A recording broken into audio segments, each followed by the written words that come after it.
Today, we are shedding some light on a truly fascinating piece of technology that lives inside almost every single electronic device you own. We're talking about demystifying the bootloader. You can think of it as this invisible software, an unsung hero, really, that's constantly working behind the scenes just to power up our everyday gadgets and seamlessly keep them running with the latest updates. I mean, just imagine the sheer logistical nightmare of trying to update the software on millions of smart TVs, or even modern toaster ovens, once they've already left the factory. Without a bootloader, every single one of those devices would have to be physically shipped back to the manufacturer for every minor bug fix. Engineers would have to crack them open and use specialized diagnostic JTAG hardware just to reprogram them. It would be literally impossible. So how do we actually solve this? Well, here's our roadmap for this explainer. We'll formally meet the bootloader, walk through the power-on sequence, explore the anatomy of the system, examine its commands and behaviors, and finally build up to a pretty intense climax, the security battleground. All right, let's dive right in. Section 1, Meet the bootloader. So, what is it? A bootloader is, in its simplest form, a very low-level software program. The second a device is powered on, this program kicks in, initializes the necessary hardware components, and loads the main operating system into memory. It's essentially this vital gateway, an invisible bridge, if you will, standing between cold, lifeless hardware and a vibrant, functioning operating system. And most importantly, it manages system images so software can be updated cleanly and safely, completely bypassing the need for that specialized hardware we were just talking about. And you know, this isn't just a computer thing. According to an engineering paper by Jacob Benningo on bootloader design, microcontrollers have basically proliferated into every nook and cranny of our daily lives. We are talking billions sold every single year. Bootloaders are absolutely critical for all of them, ranging from the simple 8-bit microcontrollers running your coffee maker or toaster oven, all the way up to massively powerful 32-bit digital signal processors pumping out rich media on your living room smart TV. Moving on to Section 2, the power-on sequence. Now, the boot sequence isn't just one magic step. It's actually a progressive chain. Let's look at the Qualcomm architecture as a perfect example of this. Step 1 is the primary bootloader, or PBL, which is stored securely in on-chip memory, or ROM. Its main job? Just to wake up the hardware and load Step 2, the secondary bootloader from flash storage. Then, the SBL goes through a much more comprehensive startup process, often running those crucial initial security checks. After that, it loads Step 3, the final bootloader, which thoroughly checks the integrity of the operating system image.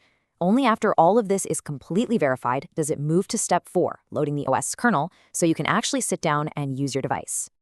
All right, Section 3, Anatomy of the System. If we look inside, memory flash space is partitioned into 3 core components that absolutely have to coexist. First up, the branching code. This makes the big decision at startup. Do we run the normal app? Or hey, do we need to update?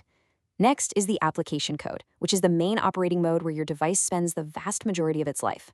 And finally, the bootloader code. This guy only takes over to perform system updates and initialize basic peripherals, like your system clock and communication interfaces. But here's a detail that's actually really fascinating. Even while your normal application is running, like say you're in the middle of watching a movie on your smart TV, that application code still has to be capable of receiving a remote command to enter the bootloader. When it gets that update request, it sets a specific value in memory and performs a soft reset of the system. It usually does this by purposefully writing incorrect values to a watchdog timer to trigger a power-on reset.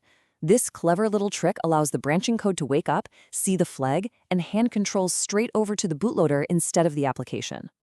Which brings us to Section 4, Bootloader Commands and Behaviors. So, once the bootloader is in charge, you generally have 2 behavioral models. First is the automated model. This one is entirely self-contained. Think of a device detecting a new firmware file on an SD card you just popped in, and it just updates itself. Simple. Then we have the external master model. In this setup, the bootloader initializes into a quiet, idle state and just waits. It's waiting for instructions from an outside source, like PC software, which essentially acts as the director of the whole flashing process. And for this explainer, we're focusing primarily on that external master model.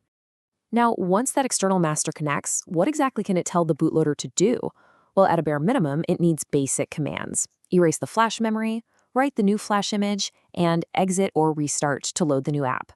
But if you want a system to be truly robust, advanced bootloader supports some pretty heavy-duty commands.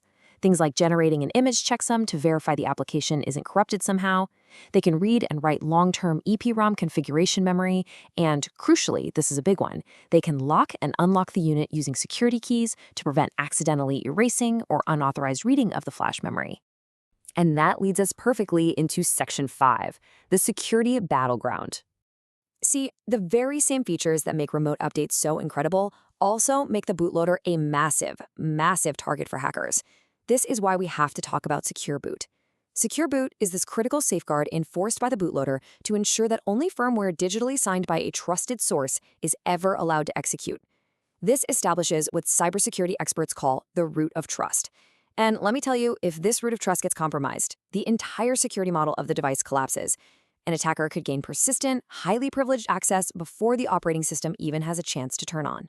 Which brings us to a frankly terrifying threat known as bootkits. If a bootloader is vulnerable, say if it somehow fails to actually verify the digital signatures of the firmware it's loading, an attacker can just swap out the legitimate firmware with a malicious version.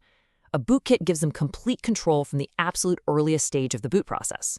That means they can install malware that sticks around even if you completely wipe and reinstall the main operating system. It's wild. So how are hackers getting in?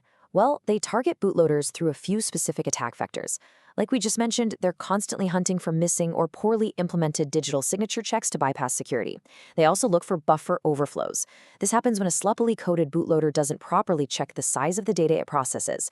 The attacker basically sends a massive input that overflows the memory buffer limits, which lets them execute arbitrary code with the highest possible privileges. And finally, they target bootloader unlocking. While unlocking is great for users who want to install custom operating systems, it entirely disables several built-in security features, leaving the front door wide open for attacks. To ground all this technical theory in some gritty reality, let's look at an amazing anecdote from the cybersecurity firm Pentest Partners. They routinely hunt for vulnerabilities in chipsets, like those from Qualcomm and Rockchip.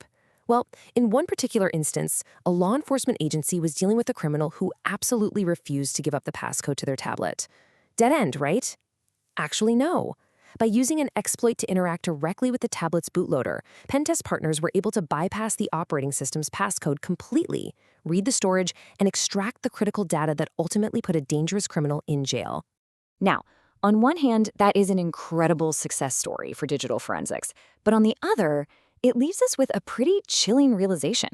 If a compromised bootloader can be used to bypass every single operating system security check and passcode, just how fragile is the root of trust in your own smartphone, your tablet, or your smart TV? It turns out the invisible software that brings our devices to life is also the ultimate skeleton key.